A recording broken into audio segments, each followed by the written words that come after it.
এই বাংলায় লড়াই করার মতো শেষ মহাপুরুষ, যিনি তার স্বীকৃতি আদায় করেছিলেন।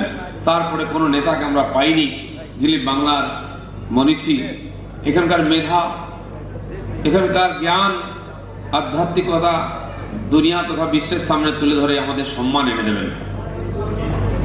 তাই বন্ধুগণ, সবচেয়ে দুর্ভাগ্যের বিষয়, শ্যামাপ্রসাদ যে উদ্দেশ্য নিয়ে লড়াই করে জিন্নার মুখ থেকে এই বাংলাকে ছিনিয়ে নিয়েছিলেন।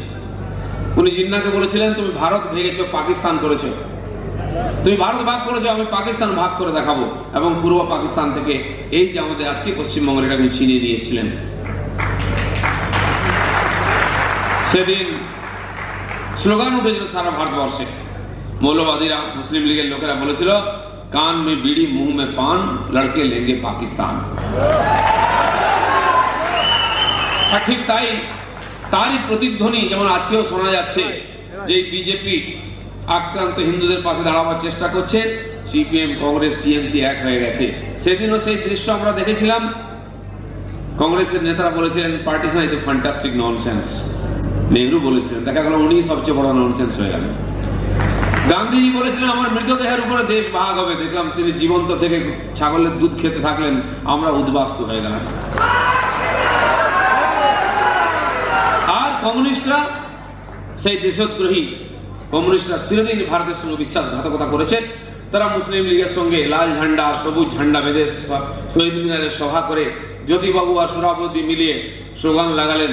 তারা ডায়াসে বসেছিলেন, চামচারা স্লোগান দিচ্ছিলেন, পাকিস্তান মানতে হবে, তবেই ভারত স্বাধীন হবে।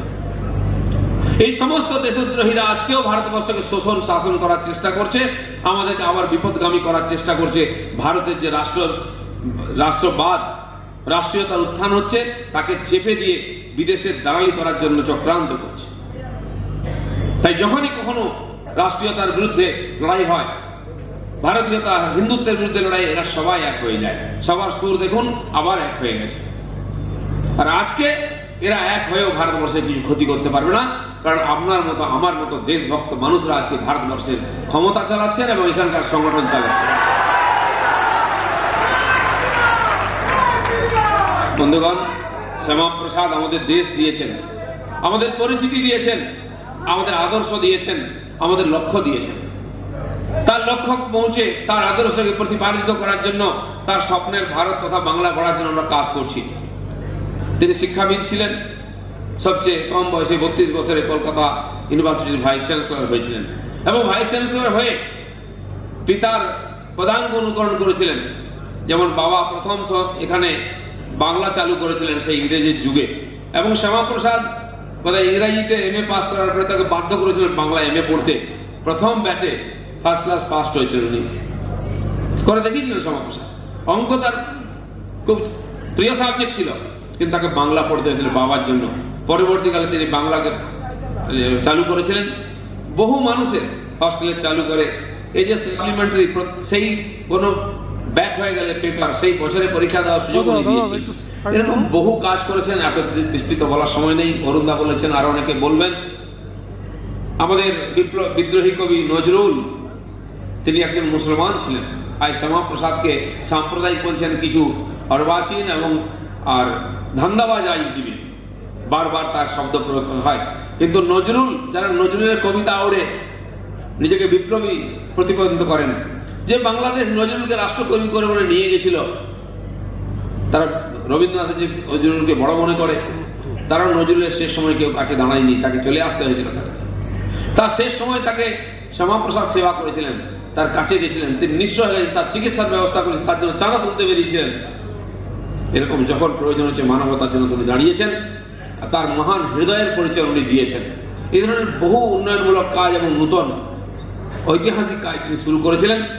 বিশ্ববিদ্যালয়ে কত দূর উনি চিন্তা করেছিলেন, সেই সময় আইনস্টাইনকে পর্যন্ত বিশ্ববিদ্যালয়ে অধ্যাপক হিসাবে নিয়ে আসার জন্য কথাও বলেছিলেন। বিশ্ববিখ্যাত সায়েন্টিস্ট আইনস্টাইন রাজিও হয়ে গেছিলেন, কিন্তু আমাদের দুর্ভাগ্য সেই সময় দ্বিতীয় বিশ্বযুদ্ধ শুরু হওয়ার জন্য আইনস্টাইন আসতে পারেননি। না হলে কলকাতার পাগড়িতে আরেকটা নতুন পালক যুক্ত হতো, সেই মহান দার্শনিক ঐতিহাসিক কলকাতা বিশ্ববিদ্যালয়ের সঙ্গে তার নাম যুক্ত হয়ে যেত। এত দূর ভেবেছিলেন শ্যামাপ্রসাদ। সেই যুগেতে অনেক কিছু করেছিলেন শিক্ষা ক্ষেত্রে। তারপরে তার মনে হয়েছে ভারতবর্ষে যে রাজনীতি চলছে, তখনও কংগ্রেসের তোষণ রাজনীতি চলছিল, তখনও দেশভাগের আওয়াজ উঠছিল। তিনি হিন্দু মহাসভায় যুক্ত হয়েছিলেন, সাবরকরের নেতৃত্বে সারা দেশে কাজ করেছেন, এখানেও কাজ করেছেন। তিনি ভবিষ্যতে পশ্চিমবঙ্গ বাংলা ভাগবে না বলে এটা বুঝতে পেরেছিলেন, তাই হিন্দু মহাসভার মাধ্যমে হিন্দুদের এক করার চেষ্টা করেছিলেন।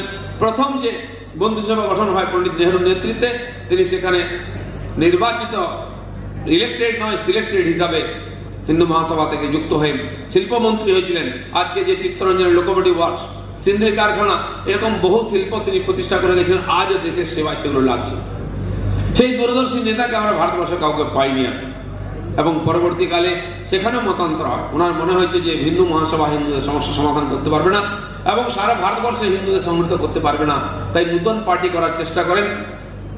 আরএসএস এর দ্বিতীয় সরসংঘ চালক শ্রী মাধব সদাশিব গোলওয়ালের কাছে আসেন। উনি বলেন, আপনারা দেশভক্ত মানুষ তৈরি করছেন, কিন্তু আপনারা রাজনীতি করেন না। কিন্তু সেরকম চরিত্রবান দেশভক্ত মানুষ যদি রাজনীতিতে না আসেন, তাহলে চোররাই রাজনীতিতে দাবিয়ে বেড়াবে। এই রাজনীতিতে ভারতের উন্নতি হবে না, আপনি আমাদের লোক দিন। আর তাই অটল বিহারী বাজপেয়ী, সুন্দর সিং ভান্ডারী, পরে আরো অনেক এরকম সংঘের প্রচারকদের দেওয়া হয়েছিল। শ্যামাপ্রসাদকে গুরুজি বলেছিলেন, আমরা আপনার মতো নেতার অপেক্ষা করেছিলাম, আপনার কাছে নেতৃত্ব আছে, আমার কাছে কার্যকর্তা আছে, নেই। ভারতীয় জনসংঘের প্রতিষ্ঠা এবং তার নেতৃত্বে 1-2 বছরের মধ্যে সারা ভারতবর্ষে ছড়িয়ে পড়ে। প্রথম নির্বাচন 51 সালে বোধহয়, তখন গাড়িতে হেলিকপ্টারে ঘুরে বেড়াচ্ছেন নেহরু, তিনি প্রধানমন্ত্রী ছিলেন। ইনি পদত্যাগ করে চলে এসেছিলেন মন্ত্রিমন্ডল থেকে। একবার নয়, শ্যামাপ্রসাদ দুবার রাজ্য মন্ত্রিসভা থেকে পদত্যাগ করেছিলেন এবং কেন্দ্রীয় মন্ত্রিসভা থেকে পদত্যাগ করেছিলেন। আর এই কারণে করেছিলেন যে বাংলাদেশে দেশ ভাগের পরে পূর্ব পাকিস্তানে যে হিন্দুরা রয়ে গেছিলেন, তাদেরকে আমাদের সরকার এবং নেহরু বলেছিলেন যে তোমরা ওখানে থাকো, চিন্তা করবে না, কোন সমস্যা হলে আওয়াজ দেবে, আমরা ঝাঁপিয়ে পড়বো। কিন্তু যখন আওয়াজ দিল, ওদের গায়ে হাত পড়লো, মা বোনের সম্মান নিয়ে টানাটানি হলো, ওদের সম্পত্তি নষ্ট করা হলো, মন্দির ভাঙা হলো, উজাড় করে দেওয়া হলো, তখন তারা চিৎকার আরম্ভ করলো, বাঁচাও বাঁচাও। কে কিন্তু সারা দেয়নি। দিল্লিতে শ্যাম্পানের বোতল খুলে ফুর্তি করা শুরু হলো তার প্রতিবাদে, এবং ওখান থেকে লক্ষ লক্ষ উদ্বাস্তুর পলায়ন, সেটা সহ্য করতে পারেননি। তার প্রতিবাদে শ্যামাপ্রসাদ কেন্দ্রীয় মন্ত্রিসভার সেই চেয়ারে লাত মেরে দিয়ে চলে আসেন এবং সেই উদ্বাস্তুদের সেবা করেন। তারপরে তার মনে হলো একটা নতুন রাজনৈতিক পার্টির দরকার আছে, যে এই সমস্যার সমাধান করুন, পরবর্তীকালে দেশ বিভাজন না হয়। তাই জনসংঘের প্রতিষ্ঠা, সংঘের কার্যকর্তা, ওনার নেতৃত্ব সারা ভারতবর্ষে শুরু হয়। অতি অল্প সময়ে ওনার মৃত্যু হয়ে যায়। সেও বিরাট চক্রান্ত, কাশ্মীরে নিয়ে গিয়ে তাকে মারা হয়, পথের কাঁটা সরিয়ে দেওয়া হয়। নেহরু, শেখ আব্দুল্লাহ নেহরুর সংযুক্ত প্রয়াস শ্যামাপ্রসাদকে আমরা হারাই। তার মধ্যে উনি এই ভারতীয় জনসংঘের বীজ বপন করে দিয়ে গেছিলেন। অটল বিহারীর মতো 25-30 বছরের যুবকদের মধ্যে সেই গুণ যোগ্যতা তৈরি করেছিলেন। পরবর্তীকালে তারা সেই কাজকে চালিয়ে যান, তার স্বপ্নকে সফল করার জন্য। তার প্রতিষ্ঠিত জনসংঘ দেশের স্বার্থে নাম পাল্টিয়েছে, ইমার্জেন্সির সময় ভারতীয় জনতা পার্টি হয়েছে। জনতা পার্টিতে মিলে গেছিল, পরে আবার ভারতীয় জনতা পার্টির অটলজির নেতৃত্বে এবং নিরন্তর যে প্রয়াস এবং সাধনা, তার ফল ফলেছে। ভারতবর্ষে আমরা একক মেজরিটি সম্পন্ন সরকার দিয়েছি। 17টা রাজ্যে আমরা রাজত্ব করছি। 70-71% ভূমি আজকে ভারতবর্ষের বিজেপির রাজত্বের মধ্যে আছে। সেখানে যোগ্য, সুষ্ঠু এবং স্বচ্ছ প্রশাসন আমরা দিয়েছি। নরেন্দ্র মোদীর মতো নেতাকে আমরা আজকে দিয়েছি, যিনি সারা বিশ্বের সবচেয়ে জনপ্রিয় নেতা, যার মাথা আকাশে কিন্তু পা দুটো মাটিতে আছে। বন্ধুগণ, কিন্তু যে বাংলায় তিনি জন্মেছিলেন, সেই বাংলা এখনো আমাদের আদর্শকে আমরা প্রতিষ্ঠিত করতে পারিনি। এখানে দেশদ্রোহীরা রাজত্ব করেছে, এখানে সেকুলাররা রাজত্ব করেছে। তাদের একটাই উদ্দেশ্য, যেন জনসংঘ বা বিজেপি দাঁড়াতে না পারে। তাই এত ঘাত প্রতিঘাত সত্ত্বেও আমরা নিরন্তর লড়াই চালিয়ে গেছি। 2 জন, 5 জন, 10 জন মিলে পাড়ায় পাড়ায় কাজ করেছেন। তাদের টোনটিটকিরি অত্যাচার সহ্য করতে হয়েছে, মার কেস পর্যন্ত খেতে হয়েছে। বসে যাননি। এখন হয়তো এখানে কয়েকজন আমাদের প্রবীণ কার্যকর্তা হবেন, যারা 20 বছর, 30-40 বছর কাজ করেছেন, নিরন্তর অপমান অত্যাচার সহ্য করেও। তার ফলে আজকে আমরা হল ভর্তি লোক এখানে পেয়েছি। তাদের অত্যাচার এবং অপমান সহ্য করার পরে নিরন্তর প্রয়াসের ফলে সেই ঝান্ডাটা তারা উঁচু করে রেখেছিলেন, সেই ঝান্ডাটা তারা নামাননি। অত্যধিক প্রলোভনেও তারা পার্টি ছেড়ে দেননি, ভয়তে গর্তে ঢুকে যাননি, ঝান্ডা নামাননি। তাই আজকে লক্ষ লক্ষ লোক সেই ভারতীয় জনতা পার্টির ঝান্ডার তলায় জড়ো হচ্ছে আর ভারত মাতাকে জয় স্লোগান হচ্ছে। বন্ধুগণ, শ্যামাপ্রসাদ হয়তো বুঝেছিলেন যে ভারতবর্ষের যে কালো মেঘ ঘনিয়ে আসছে, তার আবার আক্রমণ এই বাংলায় হবে। তাই যেটা বলছিলেন অরুণদা, 20 জুন 46 সালে তারা সিদ্ধান্ত নিয়েছিলেন, প্রস্তাব পাস করেছিলেন বাংলার, যে যেগুলো হিন্দু মেজরিটির জেলা বাংলার সেগুলো হিন্দু বাংলা তৈরি হবে, বাকিটা পাকিস্তান হবে। 47 সালে ভাগ হয়, তার 1 বছর আগে হয়ে গেছিল। তিনি দূরদর্শী বুঝতে পেরেছিলেন যে কালিয়াচক ধুলাগড়ের মতো ঘটনা, নলিয়াখালী বা দেগঙ্গার মতো ঘটনা বা বসিরহাট বাদুড়িয়ার মতো ঘটনা বারে বারে এখানে ঘটবে। তাই হিন্দু সমাজকে যদি এখানে বাঁচতে হয়, থাকতে হয়, স্বতন্ত্র হিন্দু রাজ্য চাই। তাই হয়েছিল কালী উত্তর বাংলা দক্ষিণ বাংলাকে জোড়ার জন্য মুর্শিদাবাদ জেলাকে নেওয়া হয়েছিল, যেটা তখনও মুসলিম মেজরিটি ছিল প্রায় 54%, আজকে প্রায় 74% হয়ে গেছে মুসলিম মেজরিটি। কিন্তু নিরন্তর মুসলিম তোষণ এবং এই ধরনের রাজনীতি করার জন্য আজকে মালদাও মুসলিম মেজরিটি হয়ে গেছে। উত্তর দিনাজপুর মুসলিম মেজরিটি, এবং যেখানে দাঙ্গা চলছে বসিরহাট মহকুমা, এবারে সেন্সাসে 51% মুসলিম হয়ে গেছে। তার পরিণাম সেখানে আজকে স্লোগান উঠছে, মমতা ব্যানার্জি জিন্দাবাদ, পাকিস্তান জিন্দাবাদ। পাকিস্তানের পতাকা দেখা যাচ্ছে, আজকে পাকিস্তান জিন্দাবাদের সঙ্গে মমতা ব্যানার্জি জিন্দাবাদ একসঙ্গে উঠছে। এই দিনটা বোধহয় আমাদের দেখার বাকি ছিল। শ্যামাপ্রসাদ বুঝতে পেরেছিলেন এই দিন আসবে, তার জন্য মমতা ব্যানার্জি গর্ববোধ করছেন, হিজাব করে ঘোমটা দিয়ে আজকে নামাজ পড়ছে। বন্ধুগণ, আমি বাংলাদেশ গেছিলাম গত বছর, কয়েক মাস আগে, ডিসেম্বরে বোধহয়। আমার খুব ইচ্ছা ছিল যে বাংলাদেশটা কতটা মুসলিম রাষ্ট্র হয়েছে। যদি পরিষ্কার ঘোষণা নেই, তাকে সংবিধানে হচ্ছে মুসলিম রাষ্ট্র, কিন্তু মুসলিম হচ্ছে, ইসলাম হচ্ছে রাষ্ট্র ধর্ম। কিন্তু আমি ঢাকায় নেওয়ার পরে যখন এগোতে আরম্ভ করলাম, ঢাকা শহর একটা আধুনিক শহর দেখলাম। বা কলকাতায় যা মসজিদ আছে তত মসজিদ ঢাকাতে নাই। পরিষ্কার পরিচ্ছন্ন রাস্তাঘাট, মানুষজনকে দেখলে বুঝতে পারবেন একটা মুসলিম কান্ট্রিতে।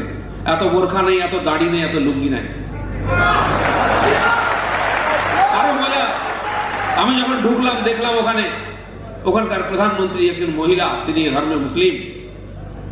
তার যে ছবি দেখলাম, যেমন আমাদের মুখ্যমন্ত্রীর ছবি দেখতে হয় আমাদের এয়ারপোর্ট থেকে আসার সময়, হাসিনার ছবিও দেখলাম। কিন্তু বন্ধুগণ, আপনাকে খুব দুঃখের সঙ্গে বলছি, আনন্দের সঙ্গেও, যে উনি কোথাও হিজাব পরা বা ঘোমটা পরা বা বোরখা পরা ছবি ওনার দেখলাম না। সাধারণ হিন্দু বাঙালি পরিবারে যেরকম মহিলাকে আমরা দেখি সাধারণ শাড়ি পরে, তিনি সেইভাবে ভদ্র সভ্য শাড়ি পরে একজন বাঙালি মহিলা হিসাবে তার ছবি টাঙানো ছিল। ঠিক উল্টো হলো, যাওয়ার সময় প্লেনে গেছিলাম, আসার সময় আমি গাড়িতে এলাম পেট্রোপোল দিয়ে, যেই পার হলাম টিএমসি ঝান্ডা ব্যানার, যে এয়ারপোর্টে ঢুকে গেলাম, আমাদের মুখ্যমন্ত্রীর ছবি দেখতে হলো, মাথায় হিজাব, তোবা তোবা, দোয়া মাঙা হচ্ছে। আমি আচম্বিত হয়ে গেলাম, একজন মুসলিম কান্ট্রির কর্ণধার মহিলা, তিনি কিন্তু নিজেকে মুসলিম হিসেবে জাহির করছেন না।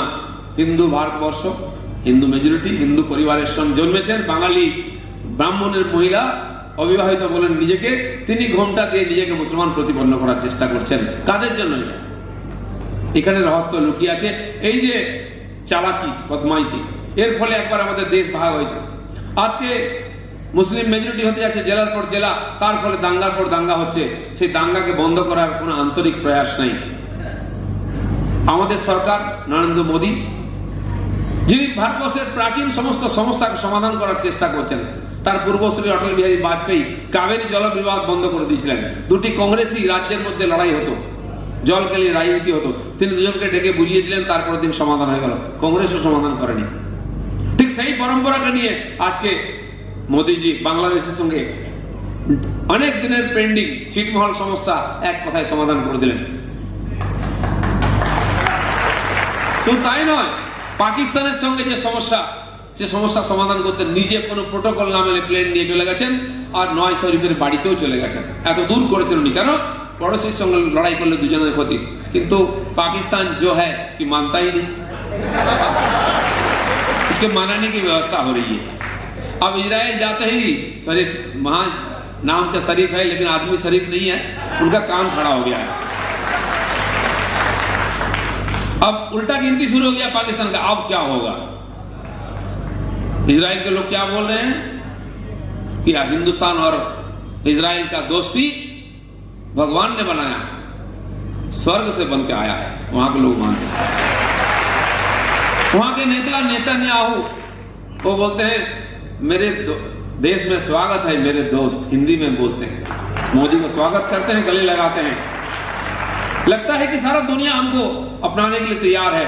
हमारे पूर्वजों ने जो स्लोगन दिया था, वसुधैव कुटुंबकम, सर्वे भी सुखिनः सन्तु सर्वे सन्तु निरामयाः सर्वे भद्राणि पश्यन्तु मा कश्चित् दुःखभाग् भवेत्।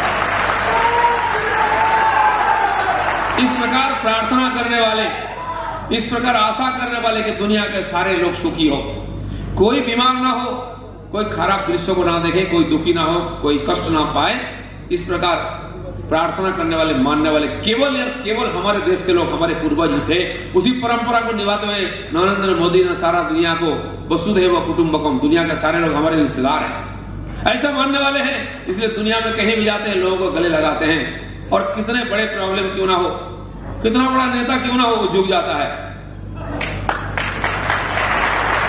और फिर पूछते हैं फिर कब आएंगे मोदी जी। इस बीच 3 बार चले गए अमेरिका। मैं डोनाल्ड जी का जब चुनाव चल रहा था, मैं अमेरिका में था पिछले साल सितंबर में। 9-10 दिन था, उसमें 6-7 शहरों में गया फटाफट।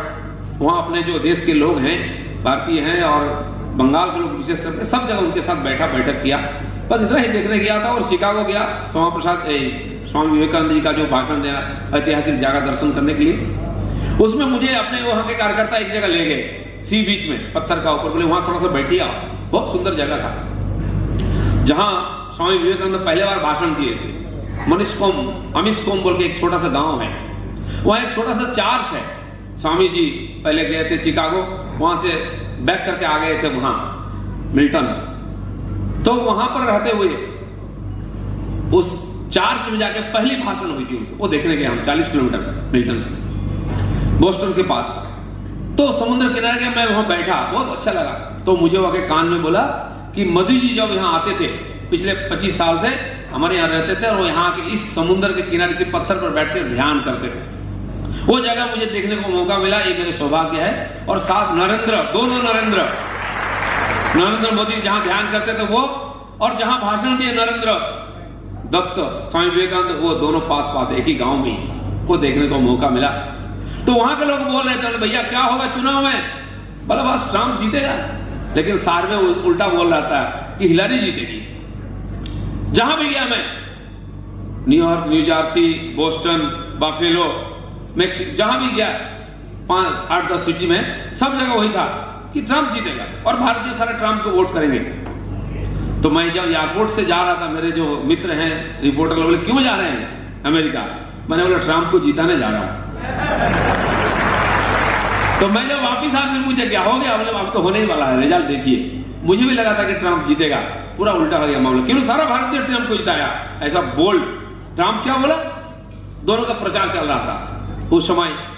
ओबामा साहब बोल रहे थे उनका अचीवमेंट क्या है, मैंने ऐसा काम किया, इसलिए मेरी कैंडिडेट हिलारी इसको जिताइए। क्या काम किया? हिंदुस्तान के साथ दोस्ती किया और मोदी के साथ दोस्ती किया, ये पैक्ट किया है, ये उनका सबसे बड़ा अचीवमेंट। और ट्रंप क्या बोल रहे थे? अगर मैं जीत जाऊंगा मोदी जी जैसा काम करूंगा, मोदी जी मेरा आइकन है। दोनों मोदी का नाम लेकर जीतने का प्रयास कर रहे थे। ये है मोदी जिसको आज हमने बनाया और दुनिया को दिया है, और दुनिया आज मोदी का नाम ले रहा है। मोदी जी का नाम पर इजराइल में फूल का नाम रखा गया। अच्छा है कि मिसाइल का नाम नहीं रखे। तो दोस्तों, भारत केवल एक देश नहीं है, एक सभ्यता है, संस्कृति है, और यहाँ के लोग जो हैं सारा दुनिया को हम अपना मानते हैं। हम बोलते हैं माता में पार्वती देवी, पिता देवो महेश्वर, बांधव शिव भक्त वसुधैव कुटुंबकम। जितने भी लोग हैं दुनिया के, पार्वती देवी हमारी माता है, पिता शंभु है, और जितने शिव भक्त हमारे रिश्तेदार हैं, और जितने दुनिया के लोग हैं सब हमारे कुटुंब हैं। ऐसा सोचने वाला दुनिया में एक ही जाति है, भारतीय और हिंदू। ये देश एक ही है और हिंदुस्तान। इसी आधार पर दुनिया को हम देने जा रहे हैं हमारा विचार शास्त्र, सबके साथ सबका विकास। ये सारा का निर्यास है। मोदी जी ने 2 शब्द में बोल दिया, सबका साथ और सबका विकास। ये केवल बंगाल का नहीं है, दिल्ली का नहीं, भारत का नहीं है, दुनिया का सबके लिए। सबके लिए सब सुख। आज तक दुनिया में किसी ने नहीं बोला कि सबके लिए सब सुख है। मैक्सिमम लोगों के लिए मैक्सिमम सुख। अरे मिनिमम में जो रह गया, हम लोग क्या अन्याय किया भाई? हमारी गलती क्या है? आज तक दुनिया में कोई सोचा ही नहीं कि सब लोग सुखी हो सकते हैं। सर्वे भी सुखी न संतु, सब निरोग हो सकते हैं। कल्पना नहीं किया है। और हम कल्पना नहीं किया है, करके दिखाया, फिर आगे चल के ये करके दिखाने वाले हैं। इसलिए मोदी ने आज प्राइम मिनिस्टर बने। आज देश की दुनिया के नाम दुनिया के कोने कोने में है। अब सोचिए 3 साल पहले को सोचा था? दुनिया के हर कोने में, ऑस्ट्रेलिया से अमेरिका, जापान से जर्मन, इंग्लैंड से लेकर के एशिया का हर देश, यहां तक कि पाकिस्तान और दुबई में भी ऐसा हुआ जहां भारत माता की जय और मोदी मोदी का आवाज उठा। केवल 3 साल में इतना ही करके दिखा दिया हम लोगों की बात आता है, इसके पीछे खड़ा दिखता है दीदी को। जब कोई भ्रष्टाचारी आता है उसको बचाने के लिए दीदी उसके पीछे, नहीं तो डिमोनेटाइजेशन का विरोध करने का क्या मतलब था? हमारे माननीय अध्यक्ष जी ने अच्छा बोला, अमित शाह जी ने, जो हवाई चप्पल पहन के घूमते हैं उनको काला धन से क्या मतलब है, क्यों उनके पीछे जाते हैं? बात सही है। और आज जब सारा टैक्स, जो टैक्स चोरी करते हैं उनको पकड़ने के लिए कानून जीएसटी बना है, दीदी को क्या तकलीफ है? आप चोरी करते हैं क्या टैक्स? अब शंका तो होता ही है, दाल में कुछ काला है। अब दाल में काला नहीं, पूरा दाल ही काला दिखता है आजकल। বন্ধুগণ, আমরা কোনো ছোট কাজ করার জন্য সামনে আসিনি বা রাজনীতি করছি না, কেবল সরকার চালাবার জন্য রাজনীতি করছি না, ভোটে জেতার জন্য রাজনীতি করছি না। ভোটে তো জিতবই। মাননীয় অমিত শাহ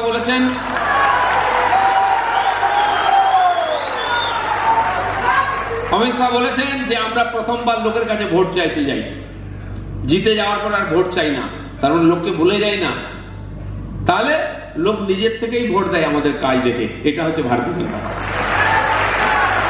সেই কাজ আমরা করছি, তাই প্রত্যেক রাজ্যে বারবার জিতছি, ভোট বাড়ছে, সিট বাড়ছে, রাজ্যের ক্ষমতা বেড়ে যাচ্ছে। আজকে দিদি দার্জিলিং এ গেলেন, घिसिंग के टक्कर दिच्छेन, जो हमसे टकराएगा चूर चूर हो जाएगा। एक झटका में दीदी नीचे, एक जो झटका दिया तो दीदी रुक गई, आने का रास्ता बंद, सारे मंत्री वही बंदी बन गए। सेना को बुलवाना पड़ा, जो सेना को तोलाबाज बोलते थे वो आके दीदी को रेस्क्यू करके लाया, पुलिस भाग गई। ये दीदी की चमत्कार है। हम बोले दीदी आपको टकराए, जो टकराएगा तब चूर चूर होगा, टकराने का मौका ही कहां दिया आपने? और बिना टकराए देखिए क्या हो रहा है। आप तो टकरा ही नहीं सकती है, भाग जाती है। और आप बिना टकराए देखिए, हमारे माननीय आडवाणी जी बोलते थे कि हम राजनीति करते हैं तोड़ने के लिए नहीं है, जोड़ने के लिए। और सारा देश में देखिए हर चुनाव में 2-4 राज्य हमारे साथ जुड़ जाता है। हम जोड़ने का काम कर रहे हैं, हर सोसाइटी को जोड़ने का काम कर रहे हैं, हर क्षेत्र को जोड़ने का काम कर रहे हैं। ये काम हम आगे भी करेंगे। जो तोड़ फोड़ की राजनीति कर रहे हैं उनकी दिन अब जाने वाली है, अच्छा दिन आने वाली है। और अच्छा दिन केवल हमारे हाथ से ही आएगा, क्यों? हम अच्छे सोचने वाले हैं, अच्छा काम करने वाले हैं, हम अच्छे लोग हैं, इसीलिए लोग हमसे डरते हैं। दोस्तों, हिम्मत मत हारिए। जिस नेता के पीछे हम चले हैं, जिस विचारधारा के पीछे हम चले हैं और उसका जो नेतृत्व कर रहे हैं, इनका कोई जोड़ नहीं है दुनिया में। मोदी जी जैसा नेतृत्व, अमित शाह जैसा कर्तृत्व है, और हमारी नीति, हमारी कार्य पद्धति, हमारे विचार दुनिया में बेजोड़ है। इसलिए कोई शक्ति नहीं है हमको रोके। हिंदुस्तान में है ही नहीं, तो दुनिया में भी जो शक्ति है वो हमारे भक्त बनने वाले हैं, हम हमसे टकराने वाले नहीं है। कि वो अपने समस्या से इतना ग्रसित है, उनको रास्ता नहीं सूझ रहा है। अब सबको मोदी दिख रहा है, 70-75 देश हो गया। बाकी लोग बोलते हैं भाई साहब कब आओगे? लाल कारपेट बिछा कर रखे हैं, और जहां गए वो बोले दोबारा कब आओगे? क्योंकि वो सोच रहे उनकी समस्या के हल हमारे हाथ में है। क्योंकि भारतवर्ष ऐसा देश है जो देश में दुनिया का जितना प्रॉब्लम है ना, सब है, और उस प्रॉब्लम को सॉल्व करते हुए मोदी आगे बढ़ रहे हैं। इसलिए लोगों को लग रहा है कि इनके हाथ में सारा बोझा नुक्शा है, वो सारा समस्या का हल कर सकते हैं। इसलिए अमेरिका जैसा बहुत बड़ा देश है, चीन है, ब्राजील है जैसे बड़े बड़े देश, और वैसे इजराइल जैसा देश हमारे एक जिला से भी छोटा है, वो भी मोदी पर निर्भर करता है। क्योंकि मनुष्यत्व, त्याग, तपस्या, प्रेम ये हमने दुनिया को दिया है। इसलिए इस विचार को भूलना नहीं है, हिम्मत नहीं खोना है, हौसला नहीं खोना है। ठीक रास्ता पर हम चल रहे हैं, केवल गति बढ़ाना है। वो मंजिल दूर नहीं है जहां हम पहुंचने वाले हैं। सारा देश हमारा साथ है, हमारी पार्टी हमारे साथ है, यहाँ की जनता भी आपके साथ है, ये आपको पता चल गया विस्तार योजना में जो घर करके लोगों ने दिखा दिया कि बीजेपी का इंतजार कर रहे हैं। आप अपने को योग्य बनाइए, इस मौका का फायदा उठाइए। मुझे लगता है कि आप लोग जैसे जो सीधे हिम्मत और परिश्रमी लोग जिस पार्टी का संपद है उसको पीछे देखने की जरूरत नहीं है। आगे हमारे दरवाजा खुला हुआ है, मंजिल दूर नहीं है। भगवान का यही इच्छा है कि हमारे हाथ से वो सफलता मिलेगी, इसलिए आज हमारे हाथ में वो अधिकार आया है, जिम्मेदारी आई है। थोड़ा और इतना दिन हमने मौका बनाने के लिए, परिस्थिति को अनुकूल बनाने के लिए परिश्रम किया है, अब उसका फायदा उठा करके विजय प्राप्त करना है, थोड़ा और परिश्रम करना है। मुझे पूरी उम्मीद है जनता आपके साथ है, आप परिश्रम करने के लिए तैयार है, विजय इसलिए आपकी इंतजार कर रही है। आप अपने हाथ से विजय को प्राप्त करेंगे, हम उसके अधिकारी होंगे और इसके द्वारा हमारा जीवन को हम सफल बनाएंगे। इसके साथ ही सबको धन्यवाद। भारत माता की जय।